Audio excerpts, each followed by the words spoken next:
Hello students, welcome to my YouTube channel. अगर आप लोगों ने इससे पहले वाली वीडियो नहीं देखी है, इसका पार्ट 1 नहीं देखा है, तो आप उसे देख लेना पहले।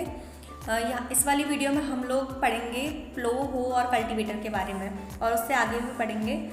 प्लो is been use since ancient times for tilling the soil, adding fertilisers to the crop, removing the weeds and turning the soil. Plough जो था वो पहले के टाइम पे यूज़ किया जाता था मिट्टी को उलटने पलटने के लिए, और उसमें मिट्टी में फर्टिलाइजर्स को ऐड करने के लिए, और उसमें से वीड्स को रिमूव करने के लिए। वीड्स यानी अनचाही जो घास फूस उग जाती है क्रॉप्स के बीच में, जो बेकार सी होती है, उसको हटाने के लिए इसका यूज़ किया जाता है प्लो का। This is made up of wood and is drawn by a pair of bulls और other animals, horses and camels. और एक इसका बना होता है, वुड का बना होता है, और इसके लिए 2 बुल यानी कि 2 बैलों की ज़रूरत होती है, या फिर कोई अदर 2 पेयर एनिमल चाहिए होते हैं, 2 एनिमल चाहिए होते हैं उसके लिए। It contains a strong triangular strip called ploughshare. और इसमें क्या होती है, एक स्ट्रॉन्ग ट्रायंगुलर स्ट्रिप होती है, यानी कि आयरन का होता है, ट्रायंगुलर होता है, और उसे हम प्लोशेयर बोलते हैं। अभी नीचे मैं आपको डायग्राम में भी दिखाऊंगी। The main part of the plough is a long log of wood which is called plough shaft. इसका जो मेन पार्ट होता है वो होता है लकड़ी का एक जो बड़ा लंबा सा टुकड़ा होता है, जिसे हम बोलते हैं plough shaft. There is a handle at one end of the shaft, और शाफ्ट के एंड पे यानी उसके बिल्कुल किनारे पे क्या होता है, एक हैंडल टाइप का होता है। The other end is attached to a beam which is placed on bulls neck. और जो दूसरा सिरा होता है वो क्या होता है, बुल्स की नेक यानी जो बैल होते हैं उनके कंधों पे रखा जाता है। One pair of bull and man can easily operate the plough. और इसके लिए क्या पेयर चाहिए होता है बुल्स का, यानी 2 बुल्स और एक मैन, एक आदमी की ज़रूरत होती है। वो इसको आसानी से फिर उससे टिलिंग कर सकते हैं सॉइल की। ये यहाँ डायग्राम इस तरह से होता है, और इसको इस तरह से 2 बैलों के गर्दन पे रखा जाता है, और नीचे से क्या होता है, मिट्टी को टिल्ट करते रहता है। यहाँ पर दिखाया गया है कि ये किस तरह का एंड होता है इसका। आगे हो, it is a simple tool which is use for removing weeds and for loosening the soil. ये भी एक सिंपल टूल है जिसका यूज़ हम करते हैं वीड्स को रिमूव करने में, यानी अनचाही घास फूस को हटाने में, और मिट्टी को थोड़ा सा सॉफ्ट लूज़ बनाने में। हार्ड जब हो जाती है उसको थोड़ा सा जिससे कि वो सॉफ्ट हो जाए, थोड़ी उसको थोड़ा सा ऊपर का खुद जाता है। It has a long log of would और आयरन, और इसमें भी ऐसे ही होता है, वुड का एक लंबा सा रॉड होता है, या फिर आयरन का भी हो सकता है। A strong broad and bent plate of iron is fix to one of it's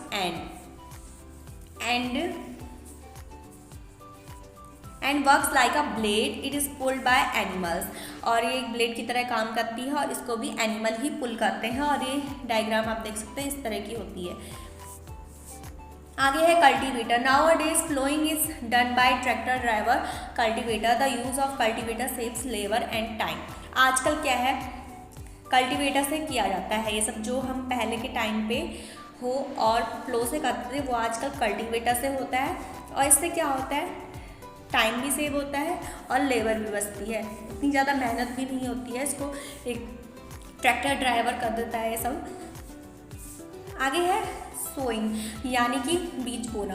sowing is an important part of crop production, और एक क्रॉप प्रोडक्शन का बहुत इंपॉर्टेंट पार्ट है, क्योंकि अगर हम अच्छा बीज लगाएंगे और बीज ढंग से बोएंगे तो ही तो हमारी फसल अच्छी होगी। Before sowing good quality clean and healthy seeds of a good variety are selected. हम बीज को बोने से पहले देखते हैं कि वो कैसी क्वालिटी का है, उसकी क्वालिटी अच्छी होनी चाहिए, साफ़ सुथरा होना चाहिए और हेल्दी होना चाहिए, यानी कि अच्छा सीड होना चाहिए, उससे अच्छे प्लांट ग्रो हो जाए। Farmers prefer to use seeds which give high yield। Farmer ऐसी सीड्स को लगाना पसंद करते हैं जिससे कि उन्हें अच्छी खासी आमदनी हो। Selection of seeds. अब देखो पहेली क्या बोल रही है। One day I saw my mother put some gram seeds in a vessel and pour some water on them. After a few minutes, some seeds started to float on top. I wonder why some seeds float on water. पहली बोल रही है, एक दिन मैंने देखा कि मेरी मम्मी ने चने के कुछ बीज जो है एक बर्तन में लिए और उसमें डाले और उसके ऊपर से कुछ पानी डाल दिया। तो मैंने देखा कि थोड़ी देर बाद जो ग्राम के कुछ सीड थे वो ऊपर पानी में तैरने लगे। तो वो सोच रही है कि ऐसा क्यों हुआ, कुछ बीज पानी के ऊपर क्यों आ गए और पानी के ऊपर क्यों तैरने लगे। तो इसका क्या रीज़न हो सकता है।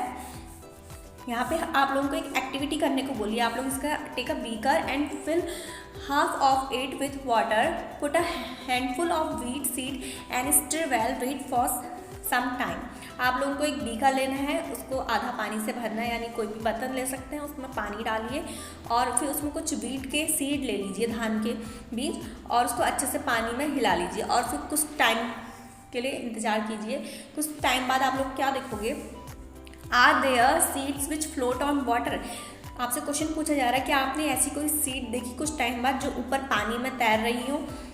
वुड दोज बी लाइटर और heavier than those which sink. पूछा जा रहा है क्या वो जो ऊपर तैर रहे हैं वो हल्के होंगे या भारी होंगे जो नीचे बैठे हुए हैं उनसे। Why would they B lighter, और ऐसा है तो वो लाइटर क्यों है, यानी उनका वेट कम क्यों है। Damage seed become hollow and are thus lighter. जो डैमेज सीड होते हैं, यानी जो सीड खराब हो जाते हैं, वो अंदर से क्या होते हैं, खोखले हो जाते हैं, इसी वजह से उनका वेट भी कम हो जाता है। Therefore they float on water, इसीलिए वो पानी के ऊपर तैरते हैं। इसका मतलब ये है कि जो पानी के ऊपर तैर रहे थे वो क्या है, बेकार सीड हैं। अगर हम उनको ग्रो करेंगे तो उनसे कोई प्लांट अच्छे से ग्रो नहीं होगा। This is a good method for separating good healthy seeds from the damage one. और ये एक बहुत अच्छा मेथड है, इससे हम जो अच्छे सीड हैं उनको बेकार सीड से अलग कर सकते हैं इस मेथड से। Before sowing one of the important task is to know about the tools used for sowing seeds. और बीज बोने से पहले एक और चीज़ इम्पॉर्टेंट है, हमें ये जान लेना ज़रूरी है कि बीज बोने के लिए कौन कौन से टूल्स का यूज़ किया जाता है, कौन कौन से औजार चाहिए होते हैं। हम कुछ ट्रेडिशनल टूल्स की बात कर लेते हैं, यानी जो पुराने टाइम से चले आ रहे हैं, जो पुराने टाइम पे यूज़ किए जाते थे। The tool use traditionally for sowing seeds is shaped like a funnel. जो पहले टूल यूज़ किया जाता था बीज बोने के लिए वो क्या था, एक फनल शेप का स्ट्रक्चर था। फनल शेप का होता है, डायग्राम में देख लेंगे हम नीचे। The seeds are filled into the funnel. क्या होता है, उस फनल पे हम सीड डालते हैं, फिर क्या होते हैं वो पास डाउन थ्रू 2 और 3 पाइप्स हैविंग शार्प एंड्स। और फिर वो उसमें 2 से 3 पाइप होते हैं, उन पाइप से वो नीचे जाता है और जो पाइप का नीचे वाला हिस्सा होता है कैसा होता है, शार्प होता है, यानी नुकीला होता है। These ends press into the soil and place seeds there. ये क्या होता है, मिट्टी के अंदर जो शार्प एंड होते हैं मिट्टी के अंदर तक जाते हैं और वहाँ पे सीड्स को छोड़ देते हैं।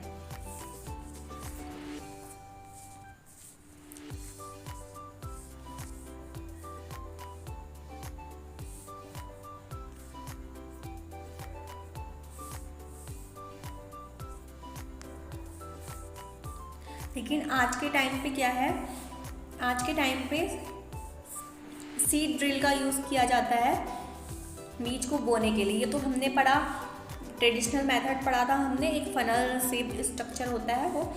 अब क्या है, now today seed drill is used. Seed drill आप लोग ये देख लीजिए, ऊपर इस तरह का होता है सीड ड्रिल, इसको ट्रैक्टर के पीछे लगा दिया जाता है। This shows the seeds uniformly equal distance and depth. इससे क्या होता है, सीड जो है बराबर डिस्टेंस और बराबर डेप्थ, यानी बराबर गहराई और बराबर दूरी में डलती हैं seeds. It ensures that seed get converted by the soil after sowing. और इससे क्या होता है, इस मेथड से ये भी पक्का हो जाता है कि जो सीड हम नीचे मिट्टी में डाल रहे हैं उसकी वो मिट्टी से ऊपर से कवर हो जाए। This protect seeds from being eaten by birds. इससे क्या होता है, कोई भी बर्ड्स अगर मिट्टी से कवर हो जाएगा तो बर्ड्स उन सीड्स को खा नहीं पाएंगी। Sowing by using a seed drill saves times and labour. Same इसका भी वही है, अगर हम सीड ड्रिल का यूज़ करेंगे इससे हमारा टाइम और लेबर दोनों ही बचेंगे। अब भूजो कुछ बोल रहा है, भूजो बोल रहा है, there is a nursery near my school. I found that little plants were kept in small bags. Why are they kept like this. वो जो बोल रहा है कि मैंने अपने स्कूल के पास में एक नर्सरी देखी है, नर्सरी आपको पता होगा जहाँ छोटे छोटे प्लांट्स रखे जाते हैं, और वो कह रहा है मैंने देखा है कि उसमें छोटे छोटे प्लांट जो हैं बैग्स में रखे रहते हैं। तो पूछ रहा है उसको इस तरह से क्यों रखा जाता है। पहली क्या बोल रही है, seeds of few plant such as paddy are first grown in a nursery. जैसे कि धान है, इनके जो प्लांट होते हैं वो पहले नर्सरी में ही ग्रो किए जाते हैं। When they grow into seedlings they are transplanted to the field manually. Some forest plant and flowering plants are also grown in nursery. Paheli बोल रही है कि जो जैसे पैडी होता है वो नर्सरी में ग्रो किया जाता है, और जब ये थोड़े बड़े हो जाते हैं प्लांट तो इनको वहाँ से ले जाके अपने जो हमारे पास फील्ड है वहाँ पे फिर से लगाया जाता है, इनको मिट्टी में लगाया जाता है। और नर्सरी में कुछ फॉरेस्ट प्लांट और फ्लावरिंग प्लांट यानी कुछ फ्लावर के प्लांट जो होते हैं वो भी ग्रो किए जाते हैं। Appropriate distance between the seeds is necessary to avoid overcrowding of plants। अगर क्या होगा, अप्रोप्रिएट डिस्टेंस यानी अगर सीड के बीच में बराबर डिस्टेंस होगा तो इससे क्या होगा, ओवर क्राउडिंग नहीं होगी, यानी कि एक ही जगह पे बहुत सारे प्लांट ग्रो नहीं होंगे। और एक ही जगह पे बहुत सारे प्लांट अगर ग्रो नहीं होंगे, सब डिस्टेंस पे होंगे, दूर पे होंगे, तो सबको सनलाइट और मिट्टी से न्यूट्रिएंट्स अच्छे से मिल जाएंगे, उन पे कोई कंपटीशन नहीं होगा न्यूट्रिएंट्स और सनलाइट के लिए। This allows plant to get sufficient sunlight, nutrients and water from the soil. और ऐसा होता है तो क्या होता है, हर एक प्लांट को जितनी उसे ज़रूरत है उतनी सनलाइट, मिट्टी से न्यूट्रिएंट्स, वाटर सब मिलता है। At times a few plants may have to be remove to prevent overcrowding. अगर कहीं पर ऐसी जगह पे ऐसा है कि वहाँ पे बहुत सारे प्लांट ग्रो हो गए हैं तो हमें उनको हटाना पड़ता है, जिससे क्या करना, ताकि ओवरक्राउडिंग ना हो, यानी ज़्यादा वहाँ पे भीड़ ना हो, ज़्यादा प्लांट एक ही जगह पे ना हो जाए, क्योंकि अगर ऐसा होगा तो कोई भी प्लांट अच्छे से ग्रो नहीं हो पाएगा। Adding manure and fertilisers. Manure यानी कि खाद, फर्टिलाइजर्स जो दवाइयाँ पेस्टिसाइड्स वगैरह यूज़ करते हैं हम, जो खेतों में डालते हैं ताकि जो इंसेक्ट्स वगैरह हैं वो हमारी फसलों को ख़राब ना करें।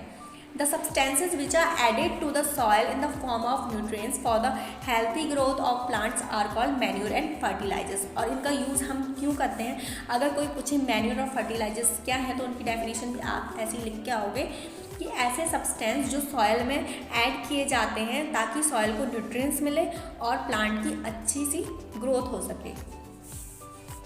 आई सॉ, अब जो बोल रहा है, I saw a healthy crop growing in a farm. मैंने देखा है कि फार्म में जो है अच्छी सी जो क्रॉप होती है grow. In the neighbouring farm the plants were weak. वो कह रहे हैं मैंने एक फार्म में देखा वहाँ तो अच्छे से क्रॉप हो रखी है, और दूसरे अपने पास के फार्म में देखा वहाँ पे क्या है, अच्छी क्रॉप नहीं हो रखी है, अच्छी फसल नहीं हुई है, जो प्लांट्स हैं वो वीक है। Why do some plants grow better than others. तो ऐसा क्यों है कि वो वाले फार्म के प्लांट्स अच्छे से ग्रो हुए हैं और जो दूसरा फार्म है वहाँ के प्लांट अच्छे से ग्रो नहीं हुए हैं, तो ऐसा क्यों है। Soil supplies mineral nutrients to the crop plants. जो मिट्टी है वो हर क्रॉप के प्लांट को न्यूट्रिएंट्स देती है। These nutrients are essential for the growth of plants. और जो मिट्टी से जो न्यूट्रिएंट्स मिलते हैं प्लांट को वो उसकी ग्रोथ के लिए बहुत ज़रूरी रहते हैं, या फिर हम बोल सकते हैं उसकी ग्रोथ में बहुत इंपॉर्टेंट रोल प्ले करते हैं। In certain areas farmers grow crop after crop in the same field. क्या होता है, कुछ जगह पे जो फार्मर होते हैं वो क्रॉप के बाद क्रॉप बोते रहते हैं, यानी जैसे उन्होंने एक फसल उगाई उसके बाद वो दूसरी फसल लगातार उगाते रहते हैं। The field is never left uncultivated और फैलो। वो फील्ड को, अपने खेत को कभी भी थोड़े समय के लिए, कुछ समय के लिए बिना बोए नहीं रखते हैं कि उसमें कुछ ना बोया हुआ हो। Imagine what happens to the nutrients. तो आप हमसे बोल रहे हैं इमेजिन करो कि न्यूट्रिएंट्स का क्या होता होगा। Continuously cultivation of crops make the soil poor in nutrients. अगर फसल के बाद फसल उगती रहेगी तो मिट्टी के जितने भी न्यूट्रिएंट्स होंगे वो फसल लेती रहेगी, और ऐसा अगर बार बार होता रहेगा तो क्या मिट्टी से न्यूट्रिएंट्स कम हो जाएंगे, जिससे जो अगली फसल होगी उसको उस प्लांट को जितना न्यूट्रिएंट्स चाहिए वो उतना नहीं मिल पाएगा उसे। Therefore, farmers have to add manure to the fields to replenish the soil with nutrients। और इसीलिए जो फार्मर्स हैं उनको मिट्टी पे मैन्यूर यानी कि खाद डालनी पड़ती है ताकि मिट्टी पे वो न्यूट्रिएंट्स आ जाएं। This process is called manuring, और मिट्टी पे मैन्यूर यानी खाद डालने की प्रोसेस को हम बोलते हैं मैन्यूरिंग। इम्प्रॉपर और insufficient manuring results in weak plant. अगर अच्छे से मैन्यूरिंग नहीं होगी यानी मिट्टी में अच्छे से खाद नहीं डलेगी तो प्लांट्स भी वीक होंगे। Manure is an organic substance obtain from the decomposition of plant और एनिमल वेस्ट। मैन्योर क्या है? मैन्योर एक ऑर्गेनिक सब्सटेंस है। वो हमें कैसे मिलता है? जब प्लांट और एनिमल के वेस्ट यानी कि काऊ डंग, जिसे हम बोल सकते हैं गोबर, सूखे हुए पत्ते, लकड़ियों के टुकड़े वगैरह जो भी है, ये सब एक जगह पे सड़ते हैं, गलते हैं, तो उसके बाद जो बनता है उसे हम बोलते हैं मैन्योर। इसे हम गोबर की खाद भी बोलते हैं। Farmers dump plant and animal waste in pits at open places and allow it to decompose. जो फार्मर होते हैं वो किसी थोड़े गड्ढे टाइप में प्लांट और एनिमल वेस्ट को डालते हैं और उसे कुछ समय के लिए खुला छोड़ देते हैं। वो इससे क्या होता है? डिकम्पोज होता है, सड़ता है, गलता है बाद में, फिर बाद में उसे खाद की तरह यूज़ किया जाता है। The decomposition is caused by some microorganism. और ये डिकम्पोजिशन किसकी कौन करता है? माइक्रो ऑर्गेनिज्म यानी छोटे छोटे जो ऑर्गेनिज्म होते हैं। The decomposed matter is used as organic manure. और जो मटेरियल डिकम्पोज हो जाता है यानी जो सड़ गल जाता है वही हम ऑर्गेनिक मैन्यूर के रूप में यूज़ करते हैं यानी खाद के रूप में यूज़ करते हैं। You have already learn about vermi composting in class 6। आप लोगों ने अपनी क्लास 6 में ऑलरेडी आप लोग पढ़ चुके हो वर्मी कंपोस्टिंग के बारे में। यहाँ पे आपको एक एक्टिविटी करने को बोली है, टेक अ मूंग और ग्राम सीड एंड जर्मिनेट दैम। आपको मूंग और ग्राम की सीड लेनी है, उसको जमाना है। सेलेक्ट 3 इक्वल साइड सीडलिंग्स, और आपको एक जैसे सीड लेने हैं उसके लिए। टेक अ 3 एम्प्टी ग्लासेस और सिमिलर वेसल्स। आपको एक ग्लास ले लीजिए या फिर खाली गिलास या फिर कुछ और बर्तन जो एक जैसे हों उन्हें ले लीजिए। मार्क दैम A-B-N-C और उन पे ABC निशान लगा दीजिए या नाम लिख दीजिए उन पे।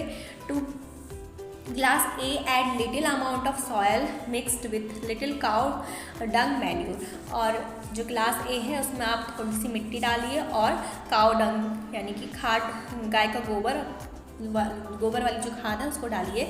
In glass B put the same amount of soil mixed with a little urea. और दूसरा ग्लास लीजिए, उसमें मिट्टी में क्या कीजिए? थोड़ा यूरिया डालिए। Take the same amount of soil in glass C without adding anything. और ग्लास C लीजिए, उसमें कुछ भी ना डालिए, खाली मिट्टी लेनी है, आपको कुछ चीज़ और ऐड नहीं करनी है। Now pour the same amount of water in each glass and plant the seedling in them. अब हर ग्लास में बराबर बराबर पानी डालिए और उसमें उस बीज को डाल दीजिए। Keep them in a safe place and water them daily. उसको एक अच्छे से सेफ प्लेस में सुरक्षित जगह पे रख दीजिए और उसमें क्या करना है? आपको रोज़ पानी डालना है। After 7 to 10 days observe their growth. और 7 से 10 दिन बाद देखिए उनकी ग्रोथ में क्या हुआ है, कितने बड़े हो रखे हैं। तो ये देखो, आपको ये दिखा रखा है A, B और C वाला। इसमें आप देख सकते हो जो B वाले हैं वो अच्छे हो रखे हैं ग्रो, C वाले की ग्रोथ बहुत कम है और A वाले की ठीक है लेकिन B वाले की बहुत अच्छी हो रखी है। Did plants in all the glasses grow at same pace? Which glass showed better growth of plants? In which glass was the growth faster? आपसे पूछा गया, आप डायग्राम में देख के बता सकते हो कि किसमें अच्छी ग्रोथ हो रखी है। Fertilizers and chemicals which are rich in a particular nutrients, how are they different from manure? जो फर्टिलाइजर्स होते हैं, यूरिया डाला था, वो क्या है? केमिकल है एक, वो मैन्योर से अलग कैसे है यानी खाद से अलग कैसे है? Fertilisers are produced in factories. जो फर्टिलाइजर्स होते हैं वो क्या होते हैं? फैक्ट्रीज में बनाए जाते हैं। Some example of fertilisers are urea. हमने जो बी था उसमें यूरिया डाला था बी क्लास में। Ammonium sulphate, super phosphate, potash, NPK, उसका पूरा नाम है नाइट्रोजन, फॉस्फोरस, पोटेशियम। ये सारे क्या हैं? फर्टिलाइजर्स के नाम हैं। आप 2 फर्टिलाइजर्स के नाम इसमें से याद कर लेना जो आपको इजी लगे। The use of fertiliser has help farmer to get better yield of crops such as wheat, paddy and maize. और ये फर्टिलाइजर्स के यूज़ करने से क्या होता है, प्लांट्स को अच्छे खासे मुनाफा होता है, उन्हें अच्छे खासे पैसे मिलते हैं। कौन सी फसल में, जैसे कि वीट, गेहूँ, धान, पैडी धान, मेज यानी कि मक्का।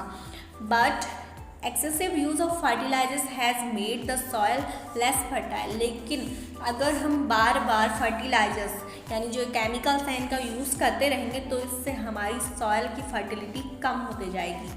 Fertilisers have also become a source of water pollution. और फर्टिलाइजर्स जो हैं ये वाटर पॉल्यूशन का भी काम करते हैं। कैसे, जैसे खेत में आपने फर्टिलाइजर्स डाले, यूरिया डाली और उसके बाद बारिश हो गई तो वो क्या होता है, पानी के साथ बह के किसी तालाब में चले जाता है, रिवर में मिक्स हो जाता है और वहाँ पे रहने वाले छोटे ऑर्गेनिज्म में मछलियाँ वगैरह को बहुत नुकसान पहुँचाता है, मछलियाँ वगैरह सब मर जाती हैं।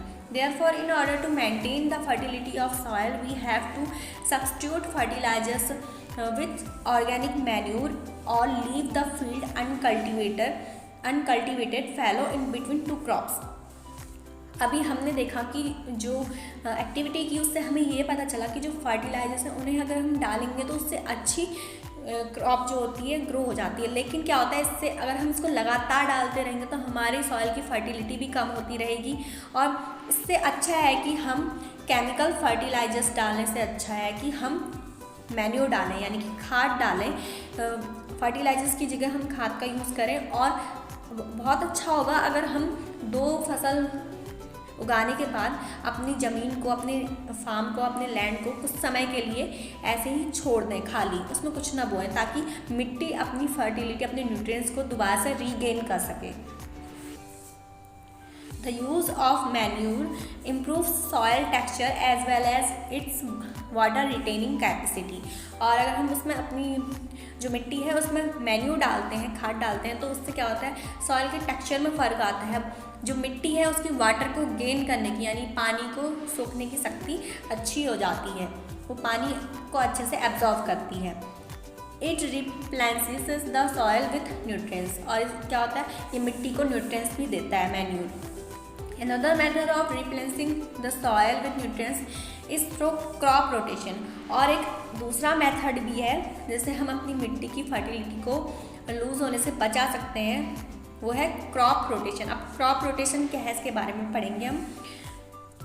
This can be done by growing different crops alternately. ये हम अलग अलग क्रॉप्स को ग्रो करके कर सकते हैं। जैसे earlier farmers in northern India use to grow legumes as fodder in one season and wheat in the next season. जैसे कि जो नॉर्थन इंडिया के कुछ पार्ट पे क्या होता था, वहाँ के किसान लेग्यूम्स ग्रो करते थे एक सीजन पे और दूसरे सीजन में क्या ग्रो करते थे, वीट। लेग्यूम्स यानी कि जो दाल वगैरह होती हैं उन्हें हम लेग्यूम्स बोलते हैं। This help in the replacement of soil with nitrogen.